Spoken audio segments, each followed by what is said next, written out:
तो ये हमारे सही साहब है, इनका कहना है भाई ये बकरा नहीं है, ये महाराजा साहब है, ये हाथ के अलावा खाते नहीं है। क्यों सही? हाँ, नहीं खाता। हाथ के अलावा यानी कि पड़ा होगा नहीं खाएगा ये। नहीं खाएगा। तो इसको बचपन से ऐसा पाला है आपने? ऐसे ही पाला है। तो माशाल्लाह से लाड बड़ा। अभी क्या कितने दांत का है ये? ये 6 दांत का है। 6 दांत के। तो तकरीबन कितने साल उम्र होगी इसकी? तकरीबन 2 साल उम्र है। तो देखिए माशाल्लाह से 2 साल से आप ही यानी कि पाल रहे हो इसको खुद ही? हाँ, खुद तो ही। 2 साल से सही इनको अपने मुबारक हाथों से खिला रहे हो माशाल्लाह से। अभी इसका आप जिस्म देखिए, 6 दांत का है और ये 2 साल इसकी उम्र है। और इस साल इंशाल्लाह ये कुर्बान होने जा रहे हैं, तो अल्लाह इनकी कुर्बानी कबूल फरमाए।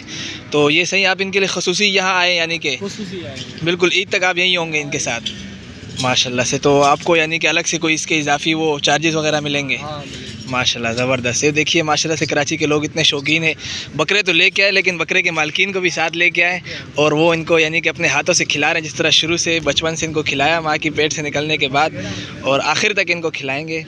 और माशाल्लाह से अभी इनके तकरीबन ये ईद के पहले दिन होंगे ज़िबा। हाँ, पहले दिन। तो ये तकरीबन इनकी 11 दिन मज़ीद इनकी खिदमत की जाएगी। अल्लाह इनकी खिदमत कबूल फरमाए। और माशाल्लाह से देखिए हाथ में यानी कि इतना तो यानी कि जो मोहब्बत करने वाला लड़का लड़की होते हैं वो नहीं करते जितना सही 2 साल इसको यानी कि देखिए हाथ से ही खिलाया माशाल्लाह से। ये एक तो बैठ गया है, अभी रात का टाइम है, इनके आराम का भी टाइम है। तो हम इंशाल्लाह सही दिन में भी चक्कर लगाएंगे और आपसे इंशाल्लाह बाकी इन जानवरों के बारे में मालूमात लेंगे। ठीक है सही? अस्सलाम वालेकुम।